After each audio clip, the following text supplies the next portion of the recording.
Welcome everyone to another episode on my channel, Beth Bell Live. Each week I love having you here Sundays at 11 a.m. Pacific time. And we like to talk about your state of the heart. So I'd love to know if you're on with us live, what color is your heart? Is it blue today? Is it orange? Is it red hot? We just came off of Valentine's Day. And so sometimes our hearts are exploding and sometimes our hearts are breaking because we may be not where we want to be with our relationships with ourselves or our romantic partners. And so whatever is on your mind today is also in your heart. And I would love to know where you're at. So in the comments, even if you're watching on replay, just give us a little heart. What color is it today?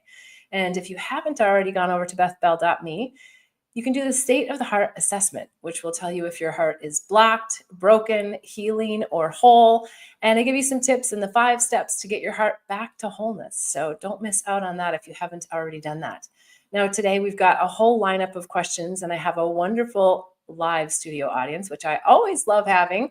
So we'll see what comes from them. And then we've got a bunch of pre-submitted. And if you're watching us live, please don't hesitate to put your comments or your questions in the comment section and we'll put you at the front of the queue. So, and if you're watching on replay, you can still do that, or you can go over to bethbell.me/question and add your question there. And it's a little bit more private, but I do love to have your engagement here on YouTube. So don't hesitate to write in the comments. All right, let's jump in and get started. Question number 1. I just noticed last night that when I express my needs to my partner, specifically about something I'm confused about regarding his actions, my husband calls it giving him shit. It's demoralizing and makes me feel devalued over things that aren't seemingly a jab. I feel like I can only say he is perfect or it's shit smack. What to do? I love this question in the sense that there is definitely a discord going on here, but I think what's coming is that we always want to go right to what's happening in that moment, and we want to try to figure out that moment and that discussion and that behavior and that reaction. And as you know, there's usually a lot that goes behind these kinds of comments that feel maybe not relevant. You feel like it's not relevant, that, hey, I'm just, giving you some feedback as to what my feelings are regarding your actions. So yes, on the surface, we can say, okay, that doesn't really make sense. Like, why is he jumping at me so hard? But there's a whole history there. And it feels like it's really about the communication breakdown that happened at some point, somewhere along the line. And now you guys are just in this ongoing pattern. So while you may be, I guess I'm feeling like you're trying to express your feelings more. Maybe you haven't been doing that all along. And that when you're expressing them now, you're feeling like you're saying demoralized and really just shut down. And so I think what that's telling you is that there's something, a dynamic that you need to really feel into with your husband on this, because he's feeling like you're jabbing him. So I would go into that feeling about you and stay away from wanting to talk more about him. Like, there's an energy there that's like, well, he thinks that I just have to say he's perfect. So it's a nuance to go back to, what is it within me? Is it the tonality of my voice? Is it that this really isn't that big of a deal? And maybe I am sort of picking on him. Sometimes that happens, right? Where we want to express our feeling, but it's maybe not even about that situation. We're just expressing something and then we're expecting, some kind of kindness back from our partners. But it's feeling like there's just something so much deeper that you guys want to really get into here. And so in that moment, if it's possible, sometimes we have to walk away and get ourselves to neutral state before we can have these conversations. But in that moment, if it's possible, to just really stop and say, honey, I see you. And I see that I've just said something to you that's really activated you. And now it's activating me. And I want to talk about it, but I want to talk about it in the broader sense. I don't want to just get into the details of right now, this comment, because it's obviously bigger than that. So I think if you start to open that door and allow him to feel heard, allow him to feel like, okay, she actually does care about what I have to say, because it does feel vibrationally that there was a little bit of a dare I say, picking on him. Like women in general, and not always, it's this, broad sweeping statement, but we care about the silliest, and I'm not saying your things are silly, but like the silliest little things sometimes. And we want to express it. We want to have, we want our partners to react a certain way. And sometimes we just need to let them react and walk away and just feel into, why did I react that way? Why am I feeling like I have to say everything's perfect? Because that's not really true. You don't have to do that. But it feels like, yeah, there's a bit of a picking on him that's coming through here. So it's always our work. It's always our work to go back into what is it about me that I can change about me, for my growth, and then have a little fun with it. Like, have fun with how you're going to react next time. Say to yourself, next time something like this happens, I'm going to do X, Y, or Z, whatever feels right for you. And then see, does it change his response to you? But getting out of these patterns, again, it takes time. It's not always like a quick fix. It's not always like oh, next time I'm going to say something perfect and then it's all going to work out. So it's patience. Patience will help you get really to that sweet spot. I think back to the communication with your partner that he needs from you and that you need from him. All right. Hopefully that's helpful. I'd love to hear your comments in the comments section. If you want a little bit more guidance on that, you can always go to my website and we can book a one-on-one session and get into like the deeper details. All right, let's go on to the next question. We've got a live studio audience member. Yay, coming in. Okay, great. Hi, Beth. After a long time being single and doing a lot of work on myself and self-love, I recently met a very special man who I really like. I'm excited, hopeful, and trusting. It feels really good. But how do I stay present and just enjoy this moment without spiraling into the fantasy and future as we women often do? Yeah, that's a great question and a fun question, especially coming off of Valentine's, just as a symbolic way of, thinking about new love and love in general. So, yeah, it is the fantasy. That's always going to be the clincher for all of us, is that we want to fantasize about who our partners are going to be for us and the role that they're going to play. And I know that you know this, especially that it's really coming back to you. And there's that honeymoon period too, where like no one can do anything wrong and everything's blissful and everything's great. And oftentimes there's like, oh, these red flags, that we want to judge. And so I think it's really about being in the fun of feeling into, how do I feel in every moment of our interactions without having the judgment. And I know you're not a super judgmental person. You're not at all. But I think that we jump into sometimes the red flags when our heart starts to open and open and open, because we're like, okay, well, I'm really falling for this person, or I'm really falling for the idea of what this could be, and just continuing to explore and to go deeper. I think, especially in this situation, when you're with someone who is also mutually conscious and can go deep with you, dive deep. And when you feel that little twinge of like, oh, wait, am I too deep? Or, like, is my heart going to get hurt? Or, all of those things, that you just simply state what it is you're feeling in that moment. Like, wow, like I'm making this up, but like, wow, I just had this great date, or I just had this great experience with this person. And then you kind of like go home, and then each person has their own stories about like, it was great. There was nothing bad that happened at all. It was all wonderful and blissful, and you're in that chemistry of it all. But then you go home and then questions kind of come up, or this happens. And it doesn't have to be the red flag questions, but just like, oh, I wonder what that means. So I think my point is come back to the communication like right away, like, hey, this is the idea that I had, and see where your partner's at.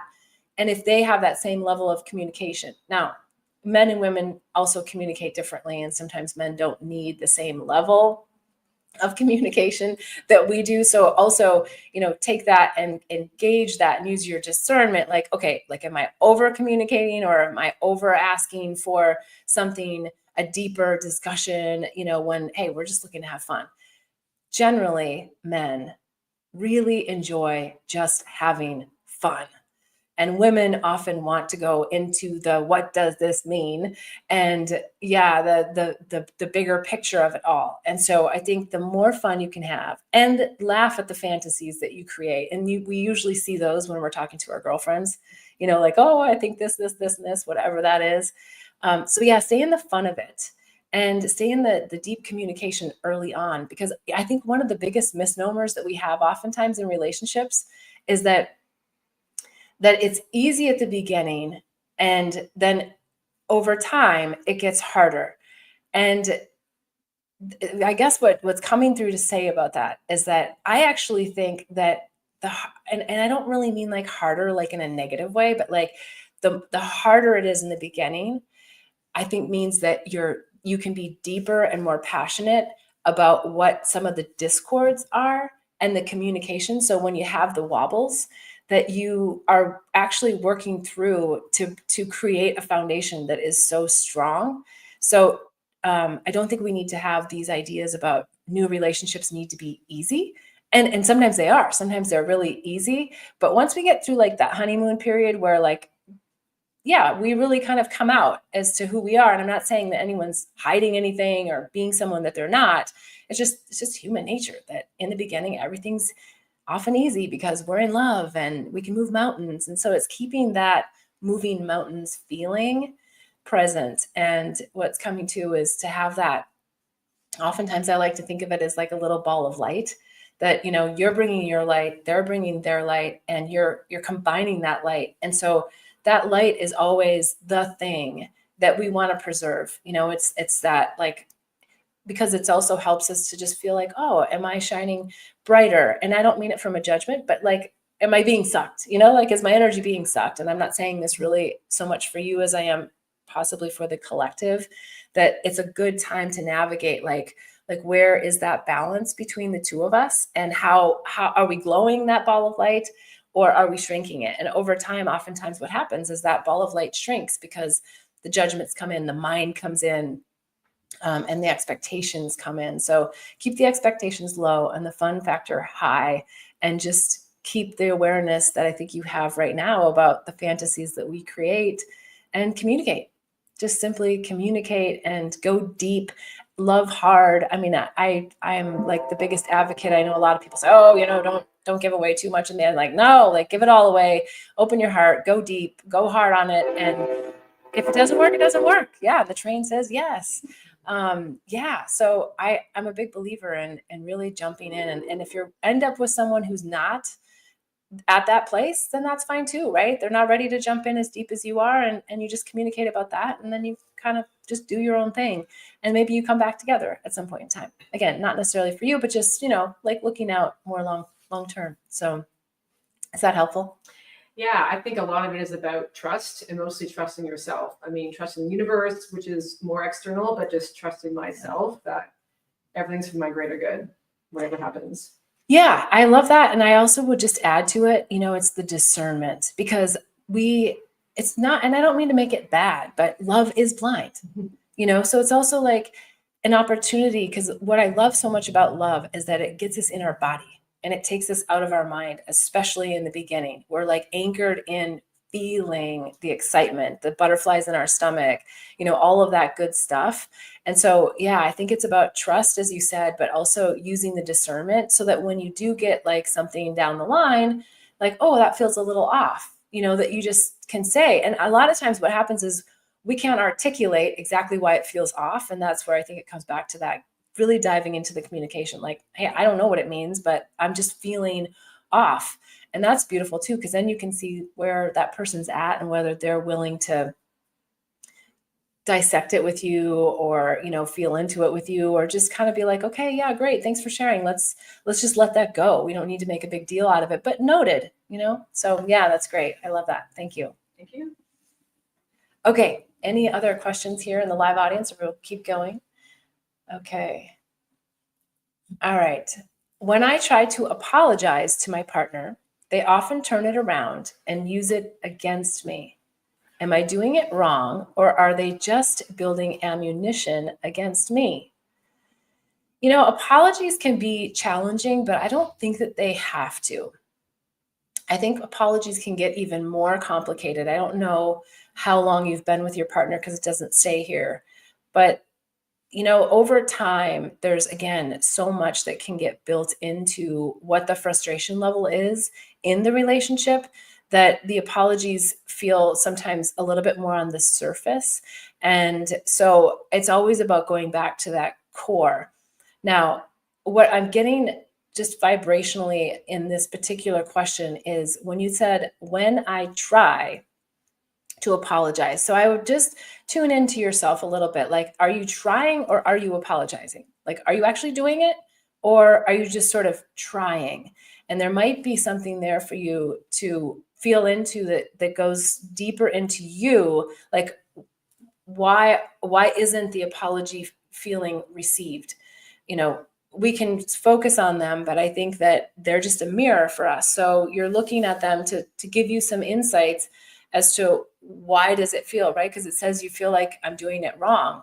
And if they are building ammunition against you, well, why are you asking them on a soul level to do that?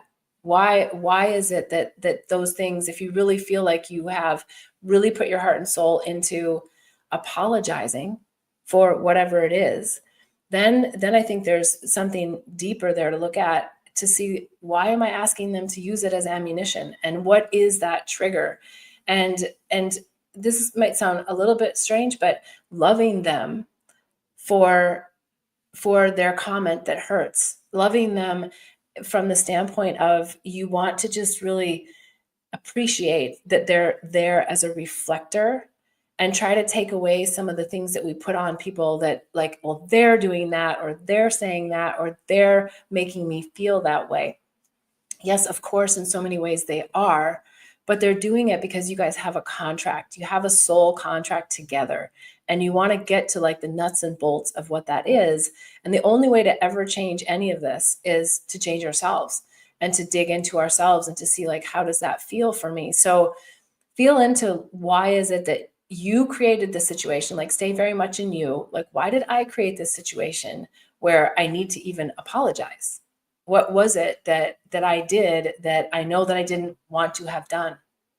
The other thing that's coming, it's so important, how the words you use when you're apologizing. If it's, I'm sorry that you feel that way, then that's not an apology, right? I'm sorry that my actions contributed to this situation and you feeling this way. It wasn't my intention for my actions to make you feel that way. So it stays very much in the presence of you, because if you're focused on the other way, it's not coming across as a genuine apology. So without being overly critical, because sometimes we have that tendency to do that. I know I'm guilty of that myself.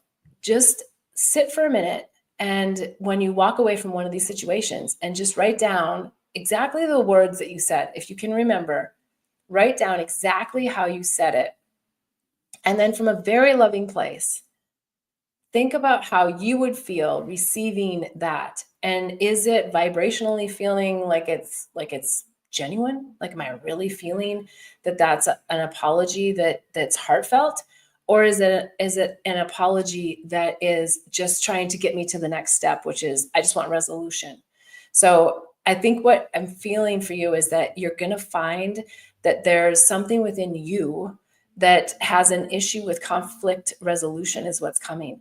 Is that there might be something for you to just dig a little bit deeper on. Like, are you trying to actually give the apology, but are you trying to just give it so you can get beyond it? That's just what keeps coming, is that there might just be, something there that you're not wanting to go deeper on. So, and if there's more details, you can always put them in the comments, and I'm happy to bring this up again next week, or if you're on with us live now, let me know and we can dive deeper. But hopefully that's helpful, and I look forward to hearing from you in the comments below.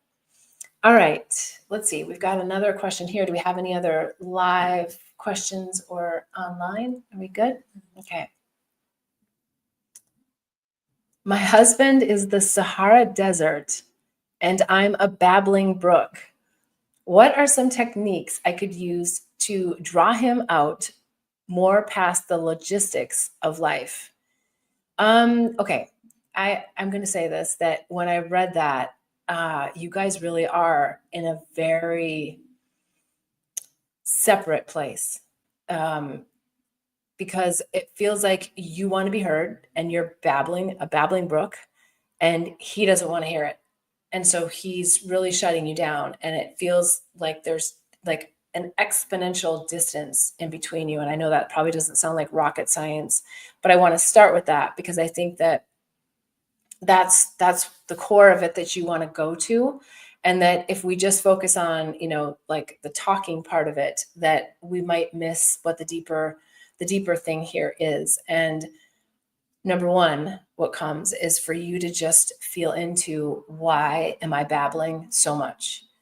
And how can I streamline without feeling like I'm changing who I am or not getting what I need? But how can I just speak less? Because the realization that I think you just made in asking this question is a really good one. And that is that you recognize that you are trying to be heard by babbling, and you want to have that with your husband, but you're not going to get that presence until he feels like you've sort of organized yourself.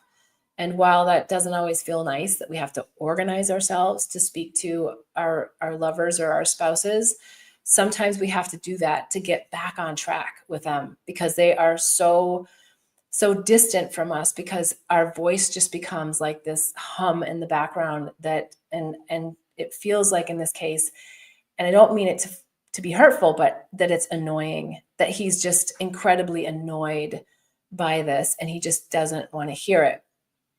Now, oftentimes one of the cruxes to this is that men are so great at providing women solutions. And there are oftentimes really great solutions that work, and they work fast. And the nature oftentimes of women, and again, this is, wide sweeping statements, but it's true for a lot of women, that we need to talk about all the shades of gray. And men don't.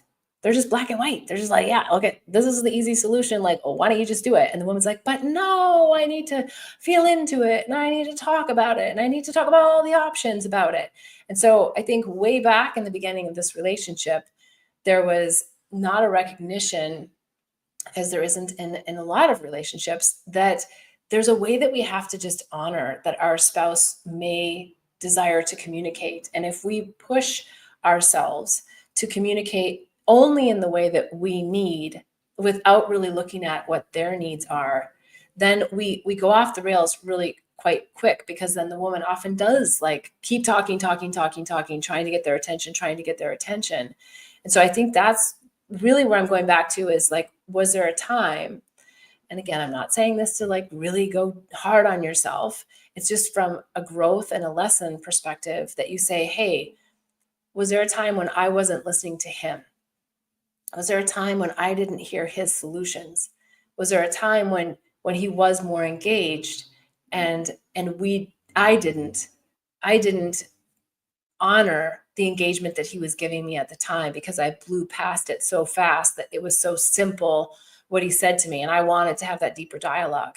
So I think go back in that, but also, when you're kind of fine tuning like how you want to communicate, and I feel like you're doing this already, but you may want to go to a trusted friend. And when I say trusted, I mean someone who's not going to create more drama about your relationship, and just say, hey, here's how I'm feeling about this situation. I want to have this conversation with my husband.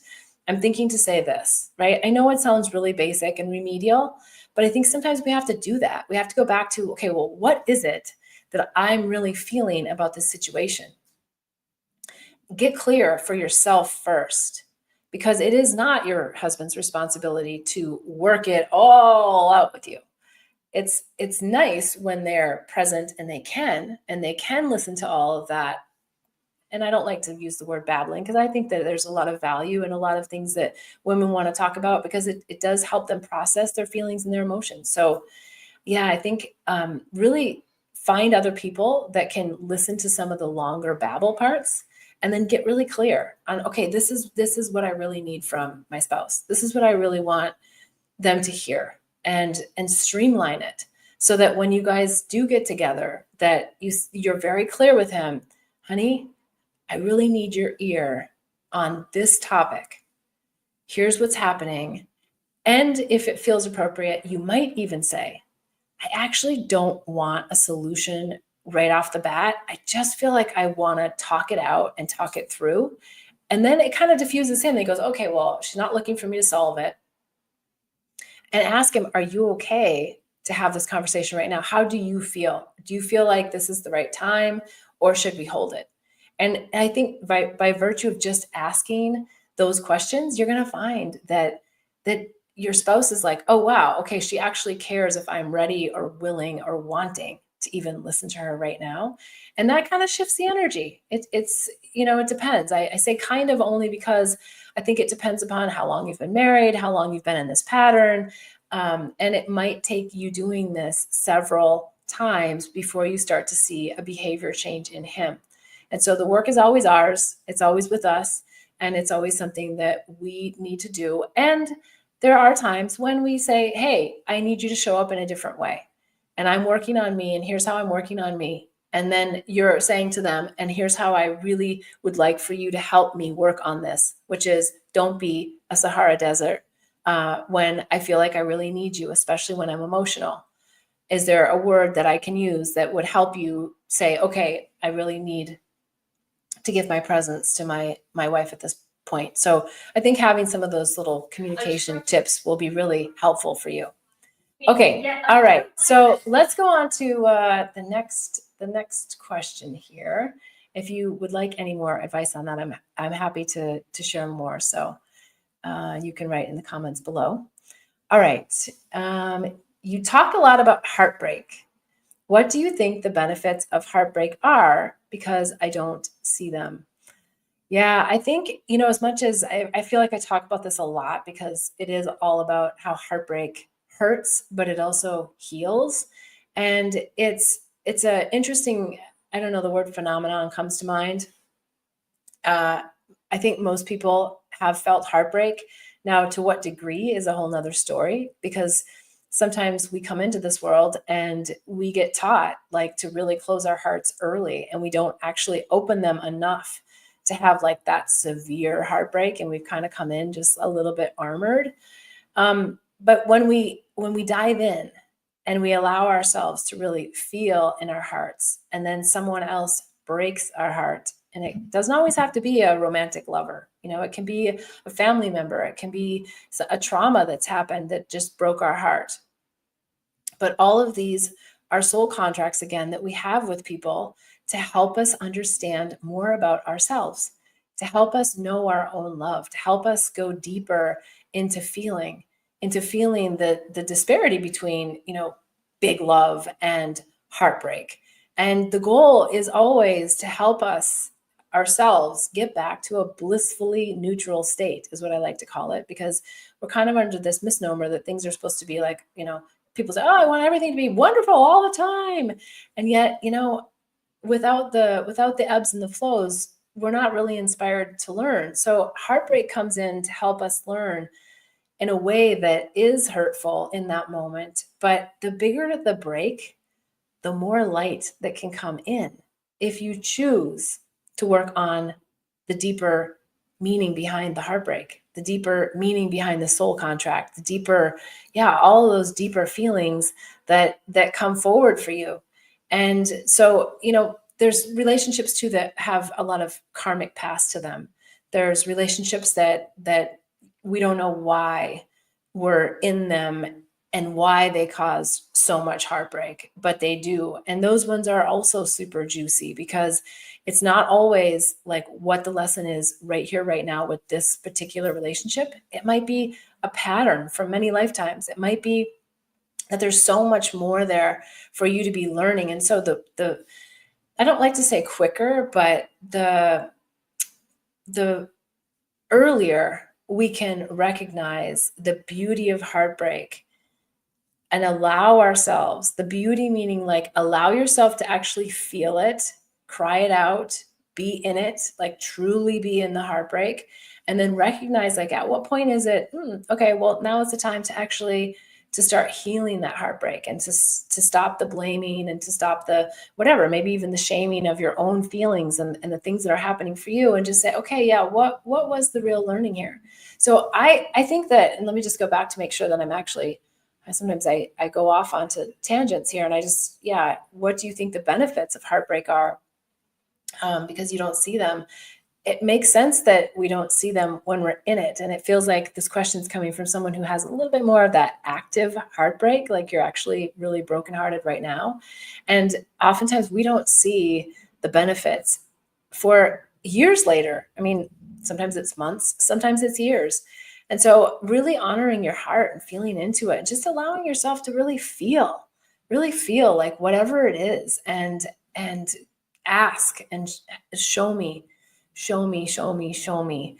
And when I say show me, I mean not from the person that broke your heart, but from your higher self, and from, if you believe in guardian angels or you believe in other spirit guides, show me, like, what is the deeper lesson here? So I guess what's coming through is to get back to curiosity. It's be curious about what this is and why this has happened, and what was the deeper contract between you and the person that broke your heart. And sometimes we can make that a little bit more fun. And I don't mean to brush it off to say, like, oh yeah, just take heartbreak and make it fun.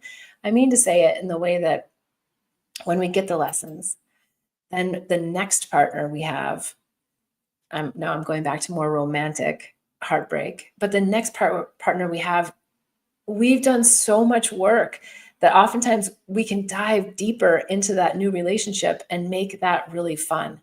And if we start to see that pattern come up again, we go, oh, no, not going to do that pattern again, right? And I'm going to do the deeper work either on my own or with that new person in the relationship. And so, yeah, looking at relationships as our, yeah, helping us to have our soul quicken, helping us to awaken to expanded states of consciousness. That's what it's all about. That's what relationships in general are about. So if we don't get our heart broken, I don't know that we ever actually get to like the deeper depth, because there's always more to go. There's always bigger love to have. There's always an expansion of, yeah, that love that we share with other people. So hopefully that's helpful. I always love to hear in the comments, whether it's your question or someone else's question and you're watching on replay. I'd love to hear your thoughts on that. All right. Okay, we're going to keep moving along. And is there any other live studio audience members that feel inspired to ask a question? All right, we keep going. Early on in my relationship with my wife, I felt we communicated deeply, and now she is so distant. Is it possible to get back to a deeper emotional connection? Yeah, I find this interesting. Oftentimes there's a thread that comes through, and so this is very similar to the question that we just had. And again, I think that when we're talking about deeply communicating, it really depends upon when we grow up and we're in our family system, how did our parents communicate with us? How did whoever raised you, like, how did we communicate? Were we able to talk about our feelings, or did we just shout our feelings to each other and hope that it lands or it sticks? Because it feels like what's happening here is that you guys actually had, yeah, you say you deeply communicated, and now she's distant.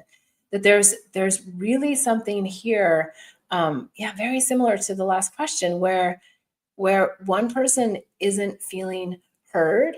And maybe I'll go back to, because it's coming to me now, to say that solution versus talking things out. And so at one point she went too far to the other side, where she just said, okay, I'm gonna really streamline what I have to say, and I'm not going to say hardly anything at all. And the unfortunate thing oftentimes about women is that when they shut down, you're oftentimes in a very difficult situation, because it can be hard to open them up. And I don't mean to say that like doom and gloom, like you can't open her up. I mean to say that it is really hard if a woman shuts down, because her heart closes in a way that oftentimes she ends up leaving. Now, there's hope. There's always hope. what's coming is for you to spend more time touching than talking. And that will be a way that you can help to open her heart and open her mind and open the conversation flow. Because I love that, especially as the man, that you're really acknowledging and witnessing that there's this distance and that you want it to change. So you've played a role in it. Do your deeper work, figure out like what did I do that or not do, right? Where did I not show up and how do I need to show up differently? And ask her that. Like, hey, like where can I show up more for you? And see where you can get with that, because then she's going to go, oh gosh, you really want to hear me. And so there's sometimes just these really small tweaks in our language and in our tonality that can shift exponentially that communication between us. But again, number one, touch, not talk. And appropriately touch, meaning that if your wife is cold to you, this isn't like a time to go in and just like, I'm just gonna love you now. It's more like a touch on the hand. You have to feel it. Maybe it is a kiss on the cheek, or maybe it's just a hand on the shoulder, or maybe it's a hug, something that brings the physical connection back, so that you can, when we do that, what it does oftentimes is it gets us back into our body, like, oh, I feel that you just touched me there. And then we come back to our body, as opposed to our words just speak to our minds. And then we're constantly just like in our minds going back and forth. So I think you're going to find that she's going to respond really interestingly. And I would like to say in a very positive way, if you get more into the touch at this point than talk. And also just really try to figure out like, well, where and at what point am I not giving her what it is that she really needs from me? And that's your work to do. And yeah, come back and let us know. I'd love to know how that shifts for you, if that shifts for you, or if there's more techniques and things that you might need. Okay. We're going to keep moving on here. Okay, I feel like my emotions are triggering with everyone all the time lately. Does this mean something? Am I just hormonal, or is there a deeper meaning behind this? Okay, so I'm going to guess that you're a woman, because if you're saying like, am I just hormonal? And I think that even if you're not a woman and you're a man, I'm going to answer this question the same, that it's so important to recognize that, yeah, the triggers mean something.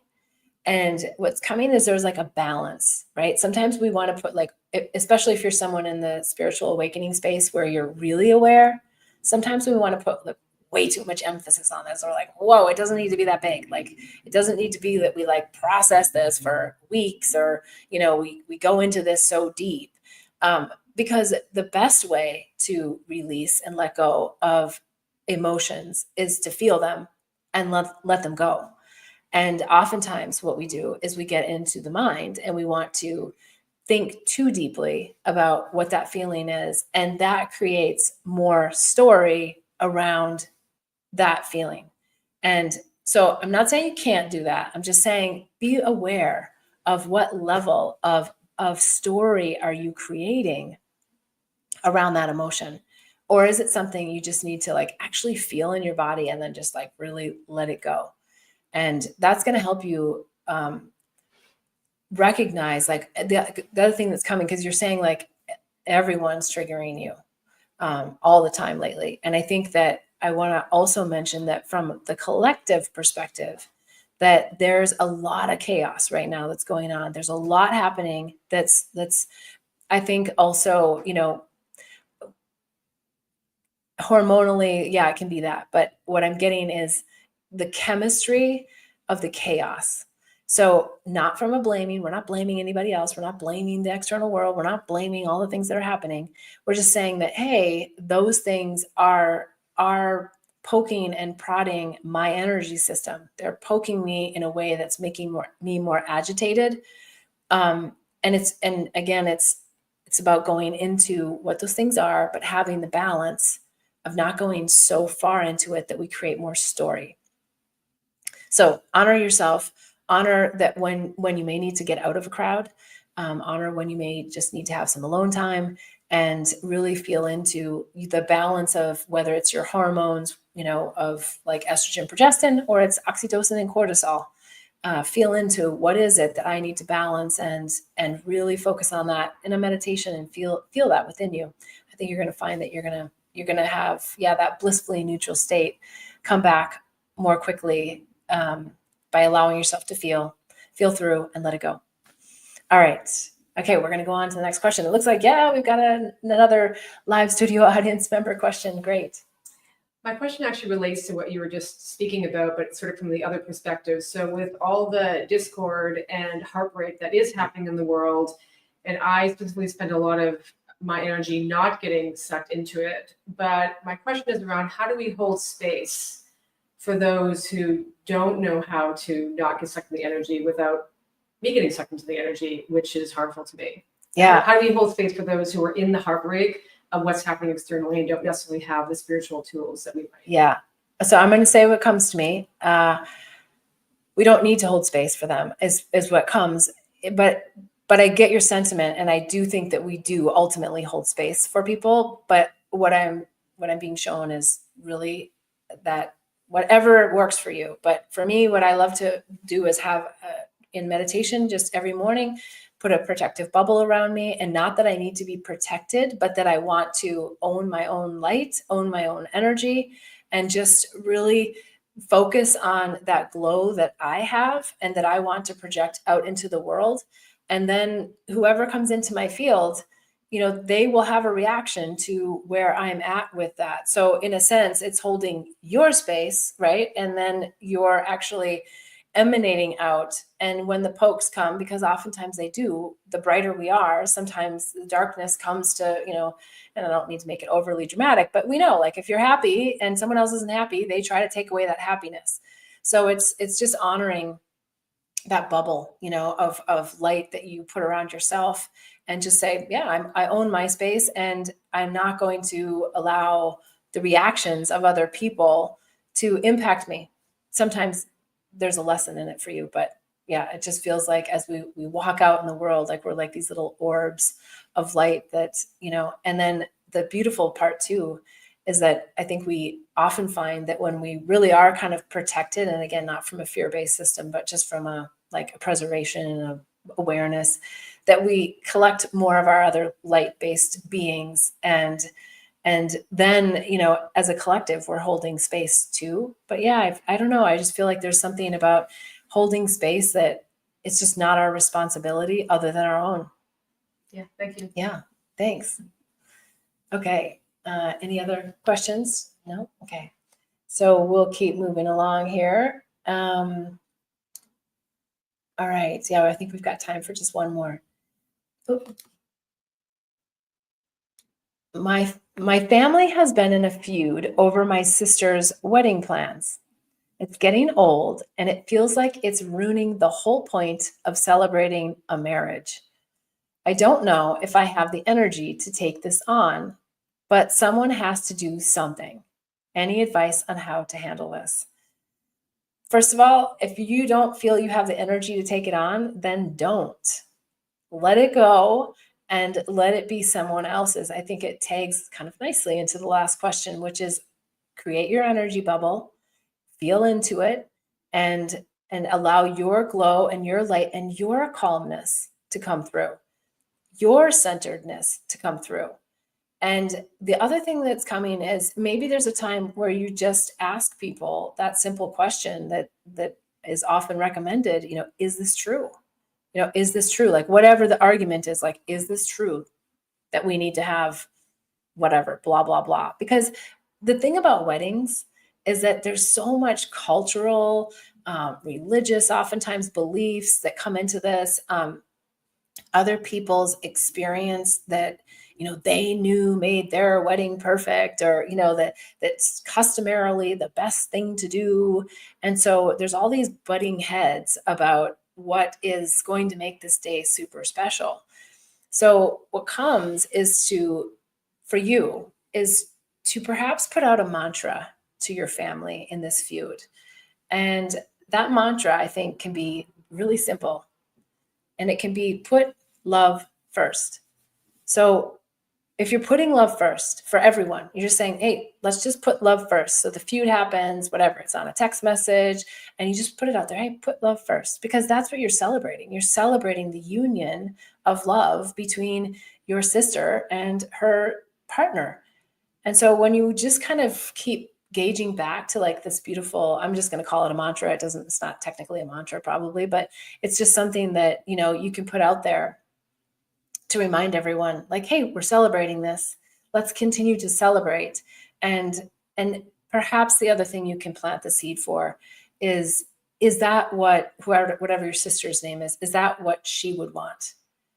Let's ask her what she would want, because that sometimes, yeah, everybody else just needs to have their opinions heard, but it's really ultimately the two people that are in the ceremony together.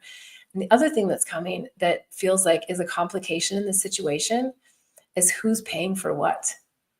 That feels like there's a big energy around that, and that the people that may be paying for certain things think that they should get it their way because they're paying. Now, I mean, honestly, there's like maybe a little bit of truth to that they should have a say, if they're investing and they're spending the money. So I'm not totally discounting that, but come back to the love part of this and come back to what your sister's dreams are, and ask everyone to get clear so that you can be on a unity front about what your sister's dreams are, and still recognize that whoever's paying for whatever, the rehearsal dinner or the reception or whatever it is, that you also take into mind what their vision is for it, or how, because sometimes it's about how much something costs, right? It's like about this type of dish versus that type of dish, right? So it's like all these details that get in there, but if we put love first, we don't have to get so upset about what we're getting or not getting. We just have to help everyone feel heard and come back to the core of why this marriage is happening and why the ceremony is happening. And I think just with these simple exercises, to put out those mantras and to ask those questions, everyone can calm down a little bit and feel heard. And the other thing that's coming through is take this off of text. Take it or leave it. But I feel like what would be more helpful, if it's possible, is to set up a weekly Zoom call, some way that people can actually be seen, their body language, their tonality of their voice, because we lose a lot in text and we make up a lot of stuff in text. And make up meaning we make up what someone was trying to say, because we're seeing it through our lens, and that can hit us, like if we're depending upon our own emotion, it can hit us in a weird way, but it might not be at all the way the person meant it when they wrote it. So I think you'll find that even though I know there's a lot of logistics and you got to like figure stuff out, and sometimes it has to go fast, get on the phone then and call the person and have the actual dialogue, because that's going to help. That's going to help feel into like, how can we resolve this, and then communicate back to the greater group, like, hey, here's what's happened. And also voice notes. So if you're really destined to have to send some kind of a text, oftentimes a voice note can be so much better, but with one little caveat, that you, again, just think through, like, what is your voice note? Because if your voice note's 5 minutes long and you're going on and on and on with a lot of different things in it, it's not going to be as effective as like just getting clear on, here's the summary, here's where we're at. And then people will listen to that voice note and many more voice notes. Because if you get too wordy, too long, then that becomes like a pain for everyone as well. So it's a beautiful time. It's an exciting time, and a time that, yeah, everyone needs to just really feel into how the family dynamics can actually help this beautiful ceremony, as opposed to hurt it from not feeling heard perspective. All right. Hopefully that's helpful. I would love to hear in the comments. And if you've also struggled with something in a wedding, maybe your wedding's long gone, but you've got some wisdom and insights, I always love to hear what you have to say and what your thoughts are. All right. Each week, I'm always so blessed to have you, whether you're here in my live studio audience, you're live online, or you're watching on replay. Sundays, 11:11 a.m. Pacific time. We just get to the heart of the matter and answer any questions that you may have that's on your mind and in your heart. So I also have a lot of resources over at bethbell.me.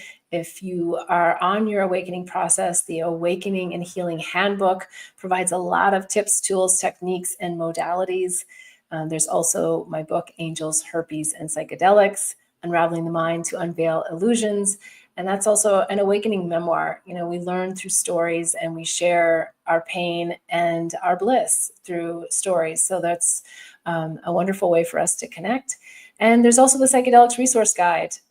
If you have any interest in exploring spiritual medicines, there's a beautiful guide on there, as well as the Herpes Handbook. I know everyone's like, Herpes Handbook, what are you talking about? But it's also about viruses of the mind. So it's helping to get through shame and anything that's causing discord for you.